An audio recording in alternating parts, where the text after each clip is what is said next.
ইসরায়েলের কারাগারে আটক শহীদুল আলমকে দ্রুত মুক্ত করার চেষ্টা করছে বাংলাদেশ সরকার।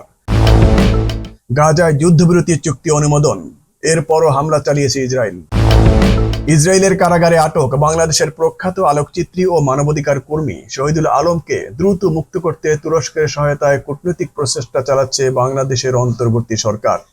তুর্কি কর্তৃপক্ষ আশা প্রকাশ করেছে আজই বিশেষ বিমানে করে তাকে আঙ্কারায় নেওয়া হতে পারে, তবে বিষয়টি নিয়ে তারা শতভাগ নিশ্চয়তা দিতে পারেনি। আজ শুক্রবার সকালে অন্তর্বর্তী সরকারের প্রধান উপদেষ্টার ভেরিফাইড ফেসবুক পেজে দেওয়া এক পোস্টে বিষয়টি নিশ্চিত করেছেন। তিনি বলেন, ইসরায়েলি কর্তৃপক্ষের হাতে শহীদুল আলমের অবৈধ আটক ঘটনার পর বাংলাদেশ সরকার দ্রুত কূটনৈতিক উদ্যোগ নেয়। জর্ডান, মিশর ও তুরস্কে অবস্থিত বাংলাদেশের দূতাবাসগুলোকে সংশ্লিষ্ট দেশের পররাষ্ট্র দপ্তরের সঙ্গে যোগাযোগ করে শহীদুল আলমের দ্রুত মুক্তির ব্যবস্থা নিতে নির্দেশ দেওয়া হয়েছে।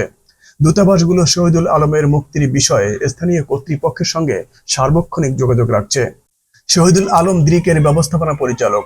ফিলিস্তিনে ইসরায়েলের নৃশংসতা বন্ধ এবং গাজায় ইসরায়েলি নৌ অবরোধ ভাঙার প্রত্যয় নিয়ে ফ্রিডম ফ্লোটিলা কোয়ালিশন নৌযাত্রা শুরু করেছিল গাজা অভিমুখে।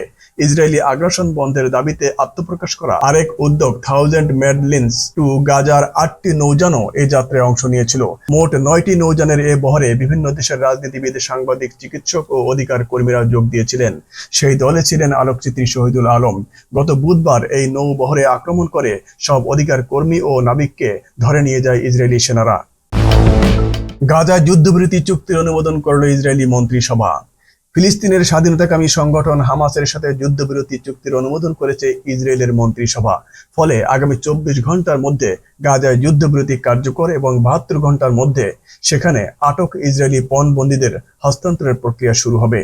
মধ্যস্থতাকারীরা চুক্তিটি ঘোষণা করার প্রায় 24 ঘন্টা পর শুক্রবার সকালে ইসরায়েলি মন্ত্রিসভা এই চুক্তি অনুমোদন করেছে। এই চুক্তিতে ফিলিস্তিনি বন্দীদের বিনিময়ে ইসরায়েলি পণবন্দীদের হস্তান্তর এবং গাজায় 2 বছরের যুদ্ধের অবসান ঘটাতে মার্কিন প্রেসিডেন্ট ডোনাল্ড ট্রাম্পের উদ্যোগে গাজা থেকে ইসরায়েলি বাহিনী পর্যায়ক্রমে প্রত্যাহার শুরু করার কথা বলা হয়েছে। ইসরায়েলি প্রধানমন্ত্রী বেনিয়ামিন নেতানিয়াহু সামাজিক যোগাযোগ মাধ্যম এক্সে দেওয়া এক বার্তায় বলেছেন, সরকার এইমাত্র জীবিত ও নিহত সব পণবন্দীকে মুক্তির বিষয়ে চুক্তির কাঠামো অনুমোদন করেছে। হামাস প্রধান খলিল আল হায়া বলেছেন, তিনি যুক্তরাষ্ট্র এবং অন্যান্য মধ্যস্থতাকারীদের কাছ থেকে যুদ্ধ শেষ হওয়ার নিশ্চয়তা পেয়েছেন। এদিকে ইসরায়েলি সরকারের একজন মুখপাত্র বলেছেন, সরকার চুক্তি অনুমোদনের 24 ঘন্টার মধ্যে যুদ্ধবিরতি কার্যকর হবে। গাজায় আটক ইসরায়েলি পণবন্দীদের আগামী 72 ঘন্টার মধ্যে মুক্তি দেওয়া হবে। চুক্তিটি কার্যকর হলে খাদ্য ও চিকিৎসা সহায়তা বহনকারী ট্রাকগুলো গাজায় প্রবেশ করবে। 2 বছর ধরে চলা ইসরায়েলি আগ্রাসনে গাজায় লাখ লাখ ফিলিস্তিনি গৃহহীন হয়ে পড়েছেন।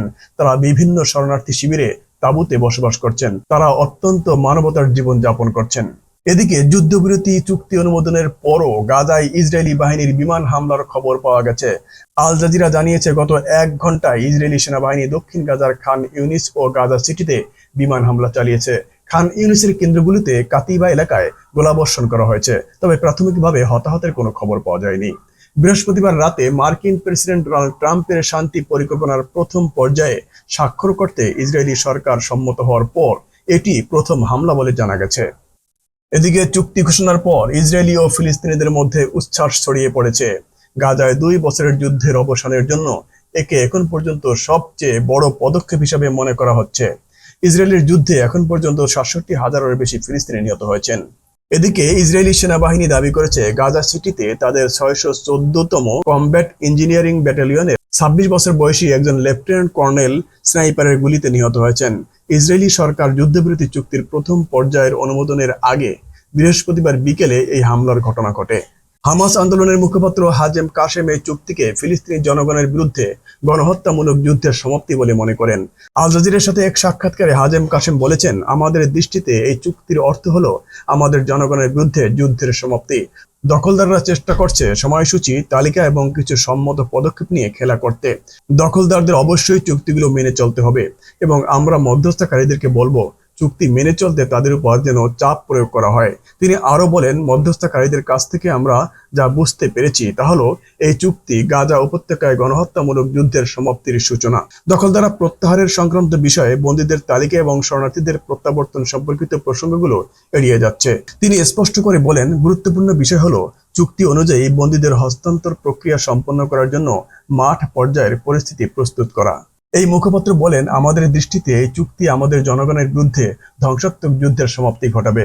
তিনি জোর দিয়ে বলেন, জামিনদাতা দেশ এবং মধ্যস্থতাকারীদের অবশ্যই দখলদারদের চুক্তি মেনে চলতে বাধ্য করতে হবে। কাশেম বলেন, জীবিত বা মৃত সকল বন্দীকে চুক্তির প্রথম পর্যায়ে হস্তান্তর করা হবে। তিনি আরো বলেন, পরিস্থিতি অনুকূলে থাকলে সকল বন্দীকে একেবারে একসাথেই হস্তান্তর করা যেতে পারে। এই মুখপাত্র বলেন, আমরা মধ্যস্থতাকারীদেরকে বন্দীদের মৃতদেহ হস্তান্তর সম্পর্কিত সমস্যাগুলো সম্পর্কে অবহিত করেছি। তিনি আরো বলেন, আমরা প্রথম পর্যায়ের হস্তান্তর বাস্তবায়ন করতে প্রস্তুত এবং চুক্তির সাফল্য ও যুদ্ধের সমাপ্তি নিশ্চিত করার জন্য যথাসাধ্য চেষ্টা করব। কাশেম আরো বলেন, হামাস গাজা সরকারের অংশ হবে না এবং আমরা এই বিষয়ে প্রয়োজনীয় সকল নমনীয়তা দেখিয়েছি। তিনি আরো বলেন, হামাস তাদের জনগণের প্রতি জাতীয়, নৈতিক এবং রাজনৈতিক দায়িত্ব পালনে প্রস্তুত রয়েছে। মুখপাত্র বলেন, আমরা যুদ্ধবিরতি অর্জনের জন্য মধ্যস্থতাকারীদের সাথে বিভিন্ন উপায় অন্বেষণ করছি, তবে অস্ত্র সমর্পণের উপর ভিত্তি করে নয়। কাশেম বলেন, ফিলিস্তিনি প্রতিরোধ আন্দোলন পরিচালনার জন্য সকলের অংশগ্রহণে ফিলিস্তিনি জাতীয় সংলাপকে আমরা সমর্থন করি এবং ফিলিস্তিনি জাতীয় সংগ্রাম পরিচালনার জন্য একটি জাতীয় ফর্মুলা খুঁজে পেতে হামাসের কোনো বাধা নেই।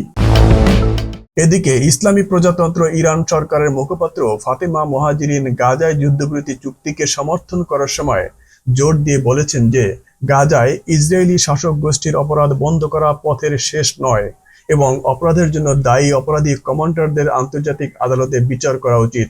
ফাতেমা মোহাজিরিন গাজায় গণহত্যা অবিলম্বে বন্ধ করার ব্যাপারে যে কোনো উদ্যোগ এবং পদক্ষেপের প্রতি ইরানের পূর্ণ সমর্থনের উপর জোর দিয়ে আরো বলেছেন, ইরান দখলদার বাহিনী প্রত্যাহার, মানবিক সহায়তা প্রবেশ, ফিলিস্তিনি বন্দীদের মুক্তি এবং তাদের মৌলিক অধিকার আদায়ের পরিকল্পনাকে সমর্থন করবে। ইন্দোনেশিয়া ঘোষণা করেছে তারা জাকার্তায় জিমন্যাস্টিক চ্যাম্পিয়নশিপে অংশগ্রহণ থেকে ইসরায়েলি ক্রীড়াবিদদের নিষিদ্ধ ঘোষণা করেছে, যা এই মাসের শেষের দিকে অনুষ্ঠিত হবে।